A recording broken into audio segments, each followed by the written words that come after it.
Bom, pessoal, hoje nós vamos falar um pouco de urgências e emergências, tá? Sobre traumas na região torácica e abdominal também. O que nós vamos falar um pouco disso, tá? Trauma de tórax. Normalmente, a trauma de tórax pode ser por um ferimento penetrante, né? Ou por uma lança, ou por um objeto, uma faca, né? Que vai o quê? Atravessar a lesão pleural parietal. Nós temos lá no nosso tórax, lá nos nossos pulmões, que são envolvidos, né? A pleura parietal, que ela é a mais externa, e a pleura visceral. E entre elas nós temos um líquido seroso que vai fazer com que ele deslize quando a gente inspira e expira. Então, quando tem a penetração de um objeto ou ela se rompe por um trauma mesmo automobilístico, quando o tórax vai de encontro ao volante do carro, pode ter, tá, esse trauma torácico. E se for penetrante, essa pleura vai fazer com que ela perfure, tenha um, um problema de pressão intratorácica, né, nesse espaço, né, que é o que? Que é o espaço que essa pleura vai o que? Tá em contato com a atmosfera que não deveria, né? Então a gente tem esse trauma. E normalmente, né, esses objetos, né, perfurantes, né, pode ser qualquer coisa, gente, como madeiras, né? Ferragens. A gente vê muitas vezes, né? Muitas crianças que vai subir em portões que às vezes é, aquelas lanças daqueles portões, né? Que pode atravessar o tórax também. Facas também pode, né? Que é a arma branca ou projéteis também mesmo de arma de fogo. Isso vai fazer com que abra um orifício e vai atingir a pleura. Então, esses pacientes, a primeira coisa, quando tem essa descontinuidade, né, desse tecido e que vai atingir essa pleura, ele vai começar a primeira coisa com uma dor torácica, tá no local, e uma dispneia. Por que dispneia? Porque tá tendo um diferencial de pressão ali no tórax, né? Então, o primeiro sinal é que ele vai estar com essa dispneia, pode começar com ruídos também, tá? Ao respirar, né? Ruídos tal como estretores, então ele vai começar a ter esses problemas. E esse ferimento também, a presença desse ferimento aberto na parede torácica, vai fazer com que, se não tenha um socorro imediato, né, ele pode ir até o óbito. Então, toda vez que a gente tem um paciente assim, que a gente vai auscultar com o esteto, né? Ou mesmo a gente, até sem o esteto, a gente consegue auscultar, durante ele expirando, a gente vai ver esse ruído aspirativo nessa ferida, né? Como se tivesse realmente tendo um escape, né? De ar. A conduta sempre, né? A gente avalia se o quê? Na primária e na secundária. Em primeiro lugar, né? A gente está falando a nível, né? Hospitalar, a gente não está falando a nível de socorro, de SAMU, de rua, nada. Primeiro cobrir esse ferimento com curativo oclusivo estéreo e fixar, né? Com micropore, assim, com 3 pontos de fixação, tá? Para ocluir o máximo que puder aquele ferimento e fazer com que não tenha aquele escape. Primeiro, também administrar o que? Oxigênio, mas em máscara com reservatório, com 12 litros por minuto. E vai manter o que? A oximetria e sempre avaliar essa saturação, que deve estar o que? Sempre acima de 90%. Instalar 2 acessos bem calibrosos nele, porque se ele vir a ter uma parada respiratória, a gente tem como atendê-lo adequadamente, né, nessa parada. E repor essa volemia através de soros, né? Normalmente, o soro fisiológico ou o soro glicosado foi o que o médico prescrever. e monitorizar atentamente essa vítima, tá? Pelo risco que de pneumotórax. O que é pneumotórax hipertensivo? É quando tem uma entrada de ar, né, entre as pleuras excessivamente e vai começar a comprimir, né, os pulmões. Nesse traumatismo torácico penetrante, o mais comum, tá? Que a gente fala são que a taquipneia que ele vai ter, justamente para tentar suprir, né, essa respiração que não está tendo essa pressão adequada. Os movimentos ventilatórios, eles podem vir, estar ausentes ou diminuído do lado afetado. Você vê que de um lado o pulmonar expande o tórax e do outro não tem a expansão dele quando a gente respira. Maciez, a percussão do tórax afetado, quando a gente toca, né, faz o quê? A percussão, que seria a mão estendida e o dedo, né, batendo em cima da sua mão levemente, ele tem o quê? Uma maciez, ele fica como se fosse enrijecido, você não ausculta aquela cavidade que está cheia de ar. Sinais clínicos de choque, né? Cada espaço pleural pode reter até 2.500 a 3.000 litros de sangue no adulto. Então, assim, perfurando e dando um hemotórax, né? E ele retendo esse líquido, esse sangue, ele pode ter até o quê? Um choque hipovolêmico também. Pode iniciar com confusão mental e ansiedade. Porque devido a quê? Confusão mental, falta de oxigenação, ansiedade pela dificuldade de respirar, tá? E depende muito o quê? Do comprometimento tanto respiratório e cardiovascular. Sempre pensar, tá, no traumatismo torácico com uma associação com pneumotórax, especialmente quando ele é penetrante, quando ele perfura o tórax. Aí a conduta sempre, né, falando para vocês, administrar oxigênio com pressão positiva, né, com bolsa, válvula, máscara ou, se necessário, o médico achar, vai pedir o material para intubação. Essa bolsa, válvula, máscara é o ambu, né, com reservatório. Sempre manter a saturação acima de 90%, instalar 2 acessos calibrosos, repor a volemia e posicionar o tórax, tá? No segundo IC, se houver pneumotórax hipertensivo associado ao procedimento médico, porque que seria esse IC? Para poder o quê? Não comprimir aquele lado torácico, porque ele possa vir aí a ter o comprometimento, porque se você já não está conseguindo expandir, você comprimindo aquele local, vai piorar a situação. Aí nós podemos ter no trauma torácico também o tamponamento cardíaco. O que vem ser o tamponamento cardíaco, né? Quando tem lá a lesão do tórax, tudo, tá? Nós temos o quê? O acúmulo de sangue no pericárdio, tá? O que é o pericárdio? O pericárdio é a membrana que envolve o coração. E se afetou, né, o coração, ou se teve uma lesão também, ele vai ter o quê? Um acúmulo de sangue no pericárdio, ele vai aumentar o volume e a pressão, então ele vai prejudicar o enchimento cardíaco, que tendo esse extravasamento de sangue, né, então o coração ele não vai conseguir o quê? Bombear, ter aquele enchimento adequado para depois ele bombear o sangue através da aorta e irrigar o organismo, né, adequadamente.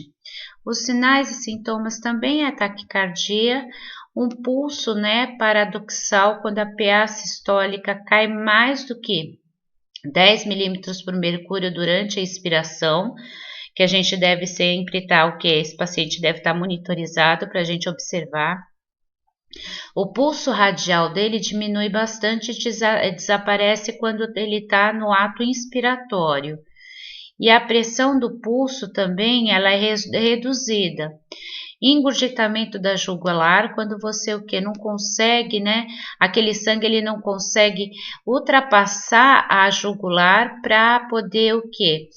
Mandar sangue para a região encefálica para você poder o que? Poder oxigenar o encéfalo. Aí começa o que? As confusões mentais também. O abafamento de bolhas cardíacas, que quando você vai auscultar o coração, você não consegue o quê? Auscultar adequadamente, parece que é um batido meio abafado, né? Um batido mais denso. E hipotensão arterial. Os sinais e sintomas, tá, de choque pioram progressivamente. Eles vão diminuir tanto o débito cardíaco é a capacidade do coração mandar sangue para o organismo, principalmente pela compressão ventricular esquerda, né, que é através do ventrículo esquerdo que vai para a aorta, a tríade de Beck, que é a êxtase jugular, que é o aumento daquela pressão venosa lá na jugular desse paciente, onde vai ter o que? Aquele sangue ele vai ficar parado porque está com pouca pressão para mandar sangue para o encéfalo, choque, né? E o abafamento das bolhas, isso é a tríade de Beck, que a gente chama. E também a expansibilidade pulmonar e os ruídos, tá, respiratórios, pode estar normais. Diminuição também da voltagem do ECG, ele não vai estar tendo aquelas ondas PQRS totalmente corretas, né? Nos espaços corretamente, ele vai estar tendo essa diminuição, principalmente, né? Lá no nó do átrio ventricular, onde fica o nosso ponto que fica a corrente elétrica para emanar os batimentos cardíacos, a dissociação eletromecânica, né, que na ausência do que acontece da hipovolemia e de pneumotórax hipertensivo, surge o tamponamento cardíaco, né? Esse tamponamento é o que a gente já havia falado, né? O coração ele fica o que? Saturado de sangue e ele não consegue o que? Emanar esse sangue, né, pro organismo. E pode também correr o choque cardiogênico. O que vem a ser o choque cardiogênico, tá, gente? Geralmente é a falta de irrigação no músculo cardíaco. O coração ele não consegue mais irrigar sangue para o corpo. Então, aí o que vai acontecer? Ele não manda oxigênio e ele não manda o que? Nutrientes também. A conduta torna-se a repetir, né? Sempre oxigênio, a máscara com reservatório, saturação acima de 90, instalar acesso venoso e repor a volemia rapidamente durante esse transporte desse paciente com soros. Falando um pouco do trauma abdominal fechado, né? Que resulta de lesões de compressões. O que é? Fechado já diz, não tem nenhum orifício que você veja o sangue, né? Esse paciente, ele tá o quê? Normalmente tendo um sangramento interno, não é visível. Porém, a gente vai ver alguns sinais e sintomas nesse paciente que ocorre o quê? Pode entrar até no choque hipovolêmico por esse trauma abdominal que esteja com sangramento interno. Geralmente, tá? Os órgãos abdominais, eles ficam entre o quê? Um objeto sólido, né? Como através de uma batida num volante de carro, ou num guidão de moto, ou bicicleta, né? Ou propriamente, né, quando a coluna vertebral tem aquele impacto para vir para frente, pode ter, né, esse trauma do abdominal fechado. E também por cisalhamento devido ao impacto direto de ruptura de órgãos, né, sólidos ou vasos sanguíneos por força exercida sobre esses ligamentos. Quer dizer, os próprios órgãos, né, por um trauma muito grande, muito intenso, ele vai fazer com que esses vasos, né, eles possam ter o rompimento. Os sinais e sintomas, tá? Externos como equimoses, né? Que a gente vai ver os externos. Sangramento propriamente dito não, porque ele é um trauma fechado. Mas ele vai ficar totalmente com equimoses naquela área que foi contundida, né? As contusões com dores, ou pode ter algumas escoriações, mas nada muito digno que você fale, nossa, pode ter um sangramento, né? Você só vai ver escoriado e outras lesões também no abdômen. Dor, né? Quando você vai palpar o abdômen desse paciente, rigidez ou distensão abdominal, rigidez pela dor e distensão abdominal pelo extravasamento de sangue interno, sinais de choque, né? Sem causa aparente, esse paciente vai começar com choque hipovolêmico, pele fria, pegajosa, né? Começa com uma dispneia, com confusão mental, então já é os sinais de choque hipovolêmico. E o choque mais grave do que o explicado por outras lesões, né? Que seria o quê? Por exemplo, o choque que ele vai ter, ele é mais importante do que uma equimose, uma contusão e uma escoriação, porque assim, a nível dessas lesões, né, ele não teria a pele fria pegajosa, né, e queda e aumento da frequência cardíaca. Aí a gente pode logo não associar essas pequenas lesões, e sim ao choque. A ausculta de ruídos hidroaéreos também não é útil para isso, que é você auscultar se esse paciente está tendo o quê? Ruídos hidroaéreos na região abdominal, né? Aqueles burburinhos. Contusões e hematomas, equimoses em dorso ou flancos, tá? Pode sugerir também um rompimento de rim, que é uma lesão renal. E a equimose linear transversa na parede abdominal, sinal de cinto de segurança, quando você é jogado para frente e o cinto te trava, né? Aí pode sugerir também uma lesão intestinal. E a associação de trauma raquiomedular, tá? E trauma abdominal fechado, porque raquiomedular, quando tem aqueles acidentes, quando seu pescoço vai para frente numa forma de chicote, aí pode ter um trauma raquiomedular. Evitar sempre a palpação profunda para não prejudicar, não aumentar esse choque. Quando houver, né, evidência franca de lesão, aí ela pode aumentar, né, ou piorar também as lesões. O tratamento é administrar oxigênio quando que saturação menor que 85, com máscara e reservatório também.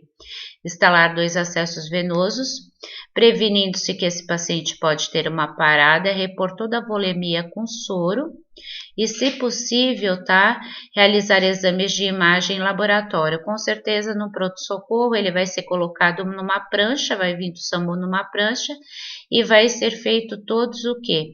Todos os exames, tanto tomografia ou ressonância, colher laboratórios e tudo mais.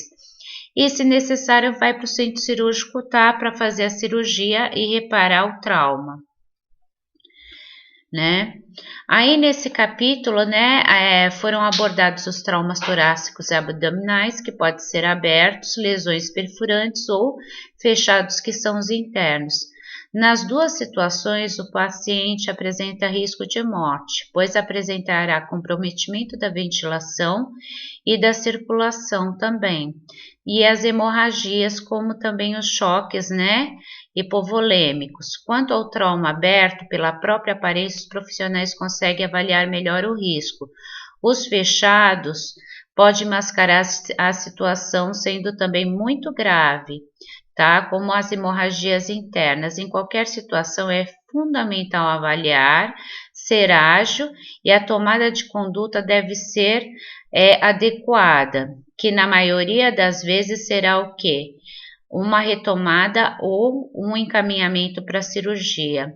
A simples verificação de sinais vitais direcionará se o paciente está crítico ou não, devido àquelas alterações, pois o mesmo apresentará alterações de pressão arterial, frequência cardíaca e respiratória.